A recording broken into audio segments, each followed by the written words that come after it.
အားလုံးပဲမင်္ဂလာပါခင်ဗျာဒီနေ့ကျွန်တော် Turkey Coffee History ကိုအကျဉ်းချုပ်မျှဝေပေးသွားပါမယ် Turkey Coffee သမိုင်းကြောင်းဟာ Turkey Coffee ကိုကမ္ဘာအနှံ့ပြန့်နှံ့စေရမှာ Ottoman Empire ဟာအဓိကအခမ်းကဏ္ဍမှပါဝင်နေခဲ့တယ်လို့ဆိုပါတယ်16ရာစု1543ခုနှစ် Ottoman Empire လက်အောက်ခံယီမင်ပြည်နယ်ကိုအုပ်ချုပ်သူ Osmania Pasha က Coffee ကို Constantinople ယခုထရကီနိုင်ငံရဲ့မြို့တော်အစ္စတန်ဘူလ်သို့ယူဆောင်ပြီးမိတ်ဆက်ပေးခဲ့တယ်လို့ဆိုကြပါတယ်။အိုစတမီယာပါရှာဟာယီမင်နိုင်ငံမှာတာဝန်ထမ်းဆောင်စဉ်ကော်ဖီကိုသဘောကျနှိမ့်သက်သွားခဲ့တယ်လို့ဆိုကြပါတယ်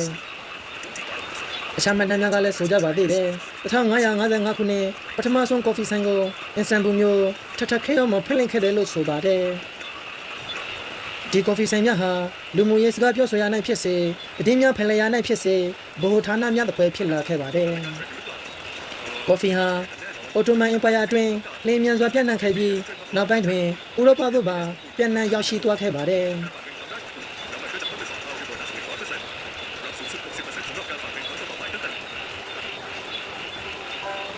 ကော်ဖီသည်အင်္ဂလိပ်ဘာသာစကားဖြစ်ပါတယ်။အီတလီဘာသာစကားအဖြစ်ကဖဲလို့ခေါ်ပြီးပြင်သစ်ဘာသာစကားအဖြစ်ကဖီဖြစ်ပါတယ်။ချူရကီဘာသာစကားမှာတော့ကဖီလို့ခေါ်သုံးလုံးခဲ့ကြတယ်လို့ဆိုကြပါတယ်။ချူရကီကော်ဖီသည်ရုပ်ရှင်နဲ့သက်ဆက်တစ်ခုထပ်ပို့ပြီးအဝတ်ပြူငှာမှုခင်မင်းရင်းနှီးမှုကြက်တည်ရှိမှုနဲ့ချော်ဖြေရိပ်ပြရုပ်တင်လေးတစ်ခုဖြစ်လာခဲ့ပါတယ်။ထုံတန်းအစဉ်အလာစစ်စံပွဲများနဲ့လူမှုရေးပွဲလန့်သဘင်များမှာအရေးပါသောအခမ်းကဏ္ဍကနေပါဝင်ခဲ့ပါတယ်။အဲ့ဒီအချိန်တုန်းကဖက်မှကျန်နေတဲ့ကော်ဖီမုန့်များကိုအောက်ခံပကံပြားထဲလောင်းထည့်ပြီးထွက်လာတဲ့ပုံမှန်တရံကိုကြည့်က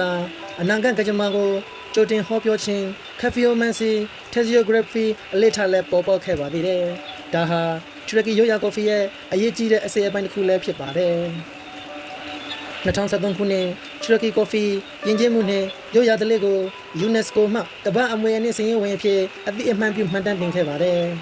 ။တူရကီကော်ဖီကို Serving သို့မဟုတ်Ibre လို့ခေါ်သောကျေဦးငယ်လေးနဲ့အသေးဆုံးရွက်စားကိုကြိတ်ထားသောကော်ဖီမို့ရေနဲ့နှစ်သက်ပါကတကြားရော့ဆိုင်၍အမြုပ်ထလာသည့်အထိဖြင်းချင်းစွာကြိုချက်ချင်းဖြင့်ပြင်ဆင်ရပါတယ်။ဟုတ်ပါတယ်။အမြုပ်ထလာတဲ့အထိပါဒီနေရာမှာအနှဲငယ်ပြောပြရစေ။ထရကီလူမျိုးလုံငယ်ရှင်တယောက်ပြောတာကြားဖို့မှန်ဖို့ပါတယ်ခင်ဗျာ။ထရကီကော်ဖီဟာ